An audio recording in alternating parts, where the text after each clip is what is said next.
Rahim wa salatu wa salam ala nabiyyina Muhammad amma ba'd. Assalamu alaikum wa rahmatullahi wa barakatuh, j'espère que vous allez bien. Alors pour aujourd'hui, Inch'Allah, on va faire la leçon Inch'Allah numéro 15. Alors la leçon numéro 15, elle va justement nous parler de ce qu'on appelle des verbes concaves.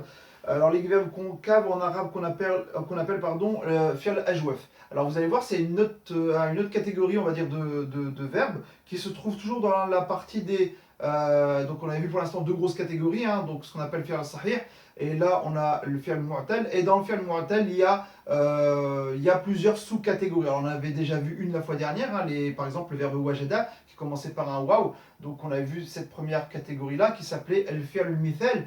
Et aujourd'hui, on va voir, Inch'Allah, une autre catégorie qui s'appelle el fi'l ajwaf. Donc, on va voir justement cette catégorie-là. Et donc, sans trop attendre, on va justement lancer la leçon numéro 15. Alors, cette leçon numéro 15 là, je l'avais déjà traitée et je l'avais déjà publiée, entre guillemets, cette petite vidéo sur YouTube. Alors, il y avait un petit souci, c'est que j'avais fait des petites fautes par-ci par-là et dans certaines explications, pour moi, c'était pas très clair et très juste. Alors, je l'ai finalement supprimé et aujourd'hui, Inch'Allah, je vais la refaire, on va dire, de manière un peu plus épurée. Alors, tout de suite, on y va pour la leçon numéro 15. Alors, comme à mon habitude, hein, la leçon, je la laisse pas trop longtemps, on ne voit pas grand chose en plus, et donc voilà. Alors je vais passer tout de suite aux points grammaticaux qu'on trouve un petit peu dans cette leçon numéro 15. Alors dans la leçon précédente, nous avons vu une nouvelle forme de verbe, le fi'l el-mithal, qui appartient à la catégorie des, donc justement, fi'l mu'tal.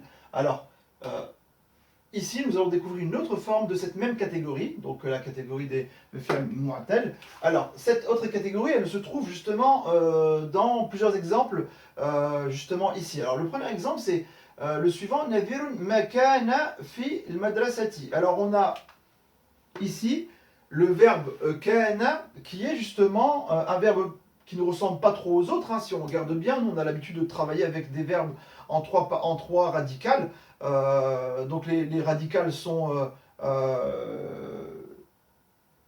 le fa, le ayn et le lem. Donc on a toujours du fa'ala, d'accord. Quand on regarde par exemple kataba, on a le kaf, le ta et le ba, daraba, etc., etc. Ici, si on regarde bien, on a le kaf et le noun. En vérité, la deuxième radicale, c'est en fait le alif, alors qu'il va se transformer. On va le voir, Inch'Allah. Alors, on a ce premier verbe-là, et on a ici, dans cet exemple-là, on a un deuxième, ana la asuqu. D'accord. Donc, ici, le verbe, il est conjugué au présent. Alors là, il est conjugué au présent, et ici, il est conjugué au passé. Hein. J'ai pris ces deux exemples-là volontairement pour vous montrer la forme du mandi et la forme du mudari'. Alors, le verbe asuqu, il vient de saqa. Alors, si je l'écris, saqa, c'est le sin, le alif et le qaf. Donc ici, on a aussi un verbe qu'on appelle verbe concave. Moi, j'aime pas trop, je répète encore, ces appellations concave, etc., etc. Je préfère les appeler comme en arabe on les appelle, fi'l ajwaf. Alors ici, on y va. Alors, pour ces deux-là, qu'est-ce qui se passe? Alors, on y va. Fi'l ajwafun, donc ici, hein, ces deux font partie de cette catégorie.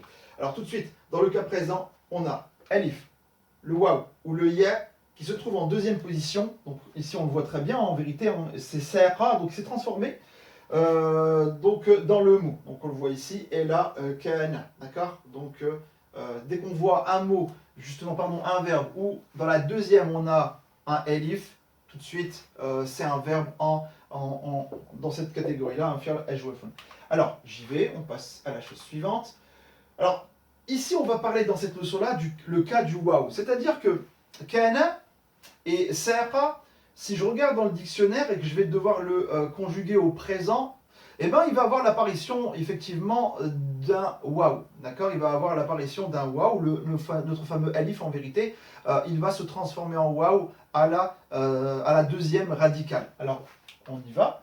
Au mudari', pour les verbes du type saqa, il est là, kana, la deuxième consonne subit une transformation en waw.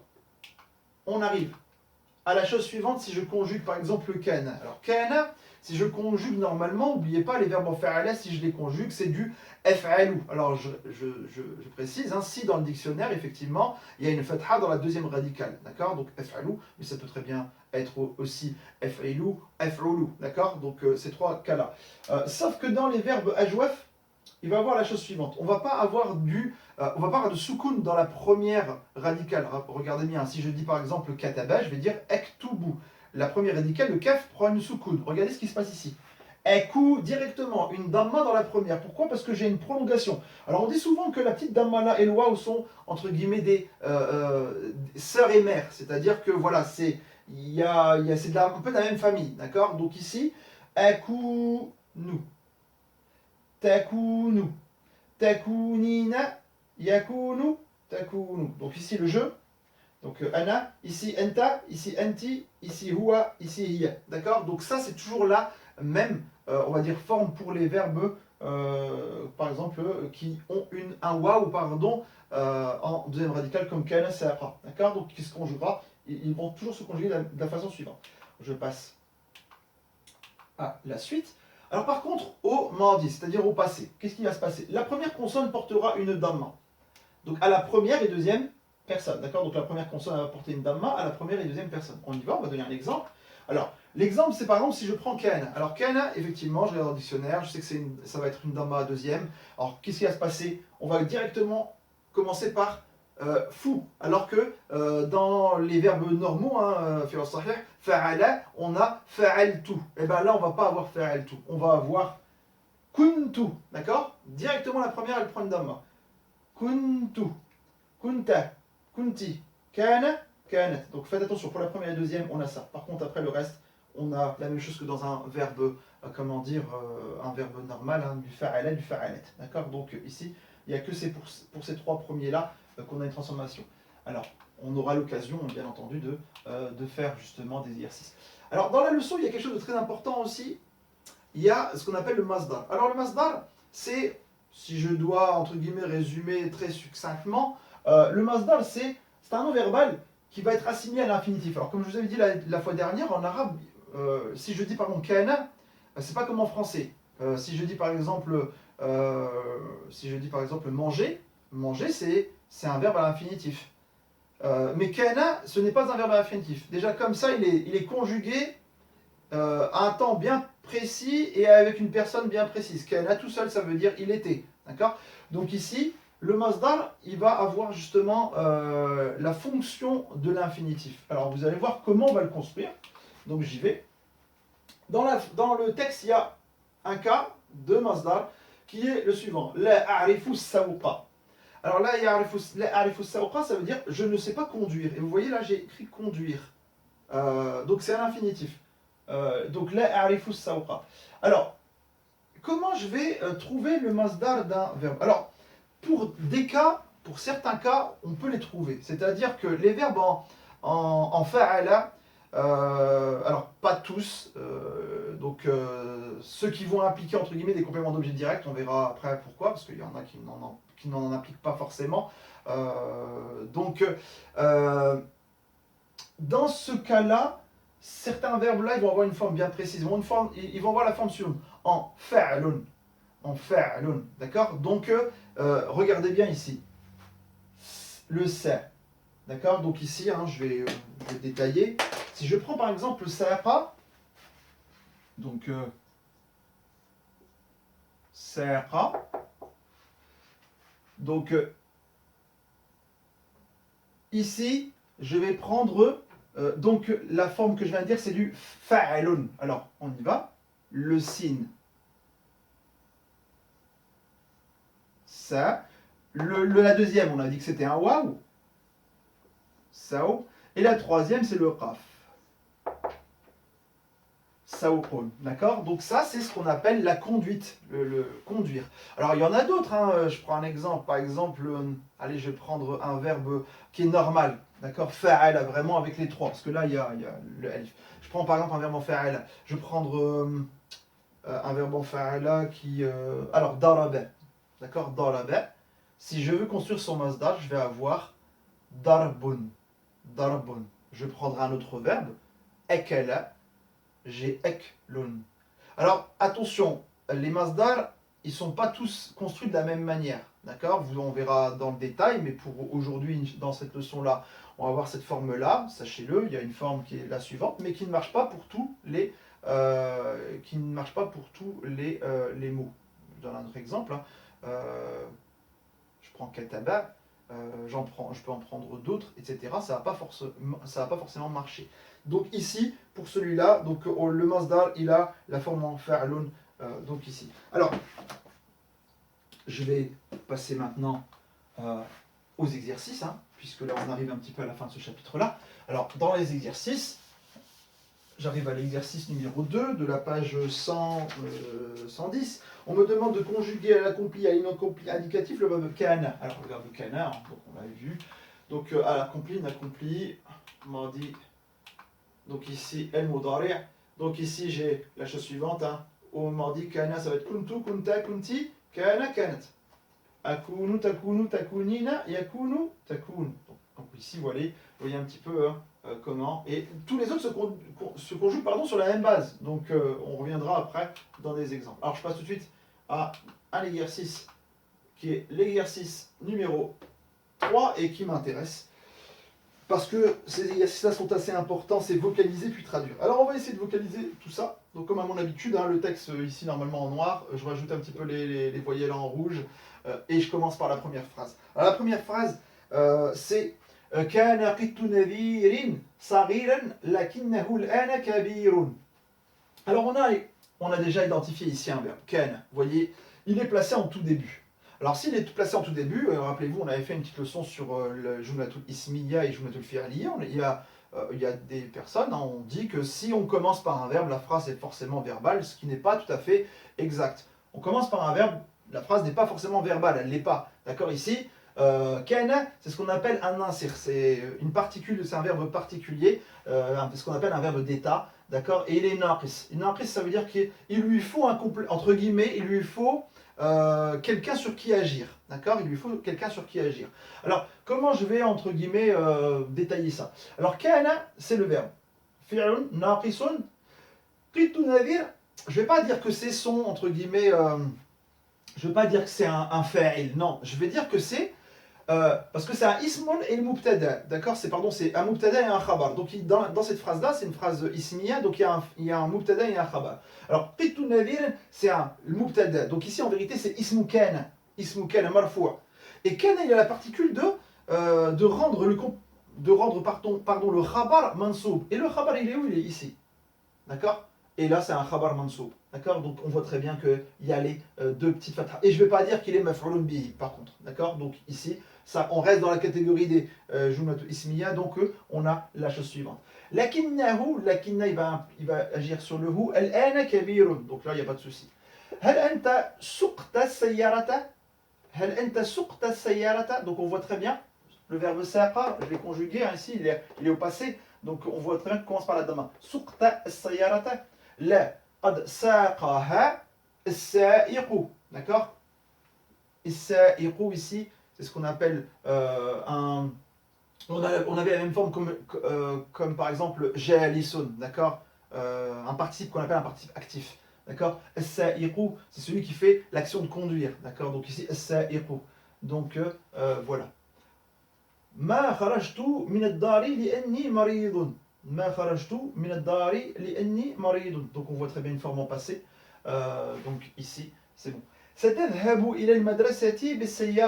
D'accord. Alors le sin, on voit très bien que c'est une particule entre guillemets du futur.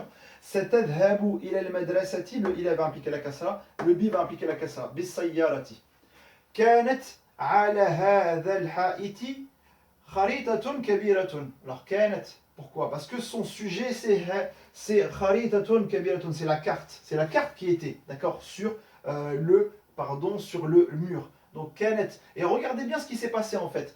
Il y a eu ce qu'on appelle l'avance du khabar et la mise entre guillemets à l'écart du mubtada. Normalement le mubtada il vient pas à la dernière place.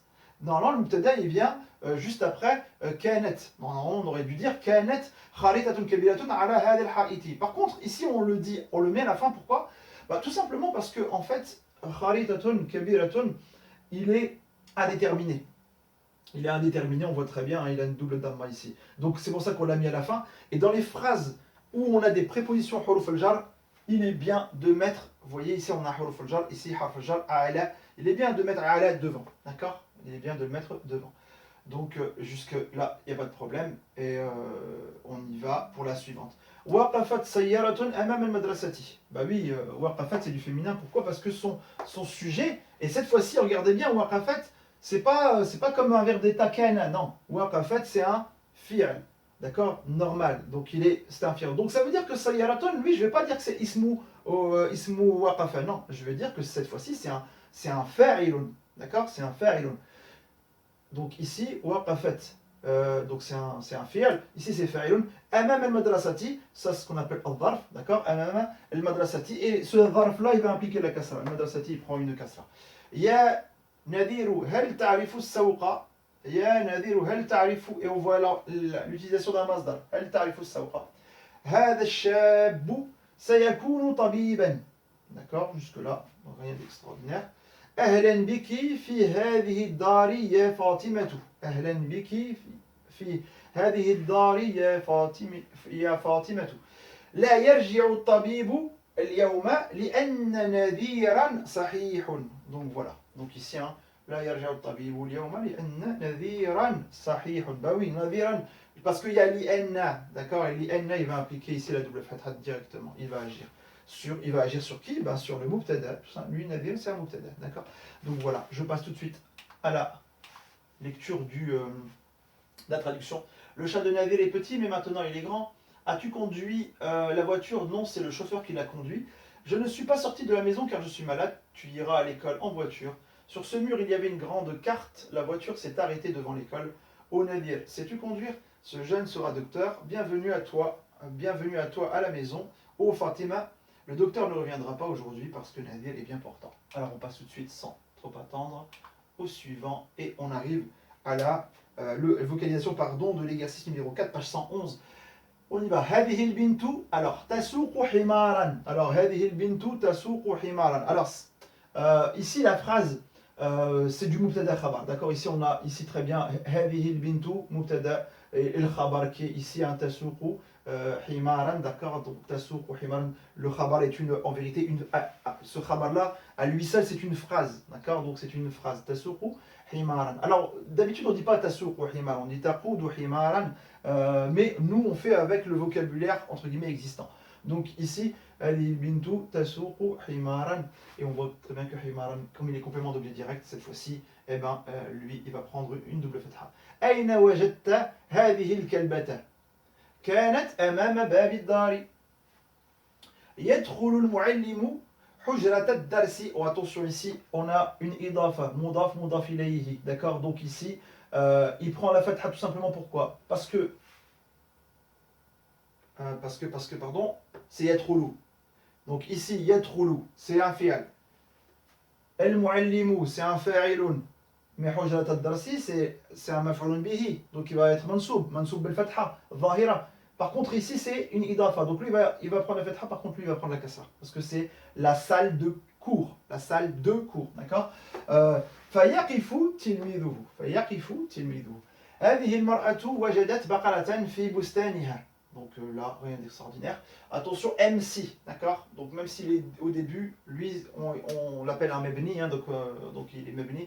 MC, كانت بنتي مريضة فذهبت بها إلى الطبيب. Donc hier, ma fille, donc elle était malade. فذهبت, c'est moi qui suis allé avec elle. فذهبت بها إلى الطبيب. Et الطبيب, il prend une kasra. ما جلست لأني ما وجدت كرسيا. ما جلست لأني ما وجدت كرسيا. Donc ici, voilà. زينب ما قرأت لأن كتابها كان في دارها. Donc ici, il n'y a pas de souci. Pareil encore, MC, كنت صحيحا لكني اليوم مريض. D'accord? Donc ici, pas de souci. المعلم له سيارة جديدة. Alors, on avait vu que dans cette tournure-là, il y en avait d'autres. D'accord? C'est pas la seule tournure. Donc ici, on a la tournure de la possession. المعلم له سيارة جديدة. معي سائق لأني لا أعرف السوق. Donc entre guillemets, hein, avec moi il y a un conducteur, un chauffeur, d'accord? Donc ici, alors il y en a qui vont poser la question pourquoi on a mis Ma'i en premier? Bah, parce que Sa'irun il est indéterminé. Donc vous voyez, ici on a le Ma'a, si j'enlève le Ya, c'est Ma'a, d'accord? Et donc le Ma'a, ben, c'est pareil, hein, ça fait partie de la famille des huruf al-jar, et donc à partir de là, lui on le met en premier et quand lui il est indéterminé. Donc ma'i sa'iqun li'anni la a'rifu as-sawqa. Et on a encore un masdar ici, je ne sais pas conduire, la a'rifu as-sawqa.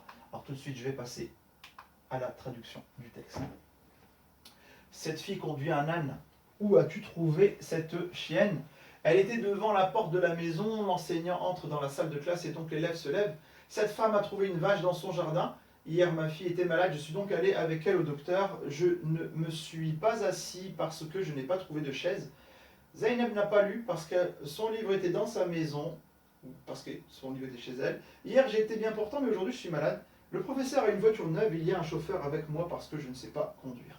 Alors, tout de suite, on passe au dernier exercice. Et le dernier exercice, c'est une traduction d'un texte qui est initialement en français. Alors, la première phrase, c'est « Je n'ai pas besoin de chauffeur parce que je sais conduire ». On y va. أنا لست في حاجة إلى سائق لأني أعرف السوق. D'accord? Donc, on voit ici, hein, je ne suis pas dans le besoin. D'accord? Je n'ai pas besoin, c'est je ne suis pas dans le besoin. Il avait impliqué la kasra à sa'iqin لأني أعرف السوق et lui prend la fatha parce que أعرف il va agir, c'est un verbe, il va donc agir sur son complément d'objet direct. لا يجد النجار منجره لأنه ليس في مكانه. D'accord, donc ok. كان على هذا الحائط شق. Donc كان على هذا الحائط شق. Alors cette phrase là, il y avait une fente dans ce mur. D'accord, il y avait une fente dans ce mur. كان على هذا الحائط. Alors là c'est une kasra bien entendu. شق. La phrase suivante. Je n'ai pas écrit parce que mon crayon était à la maison. Donc je n'ai pas écrit, c'est du passé. ما كتبت لأن قلمي كان في الدار. D'accord? Donc ici, on a ça. Un petit garçon conduit une vache. Yasuqu waladun sarirun baqaratan. D'accord? Donc ici, on voit très bien que baqaratan est complément de direct. Mon fils avait une grosse balle. Kana li waladi, il avait, donc c'est du passé. Kana li waladi kuratun kabiratun. D'accord? Kana li waladi kuratun kabiratun. Alors, oui.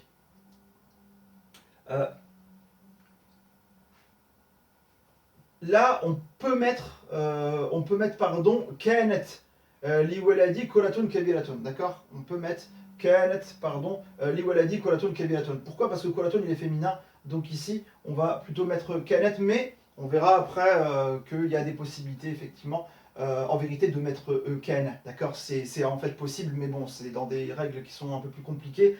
Mais ici, le mieux, pour nous, parce qu'en vérité, kuratun kabiratun, c'est du féminin, donc lui, il doit aller avec lui. Donc, kanet li waladi kuratun kabiratun. D'accord? Donc, mais je répète, ce n'est pas une faute, mais encore faut-il connaître la règle qui n'est pas encore de notre niveau pour écrire ken. Donc, je répète ici, hein, voilà, je le mets ici, faites attention, hop.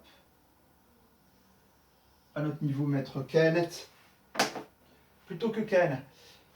سيقف السائق أمام باب المدرسة. Donc سيقف, oui, donc c'est du masculin. Pourquoi? Parce que سائق, il est masculin. Donc c'est la phrase de chauffeur s'arrêtera devant la porte de l'école. D'accord? سيقف, oui, le signe pour dire que c'est du futur. السائق أمام باب المدرسة. Je passe à la suivante. Je n'ai pas trouvé ma veste parce qu'elle n'était pas dans ma chambre.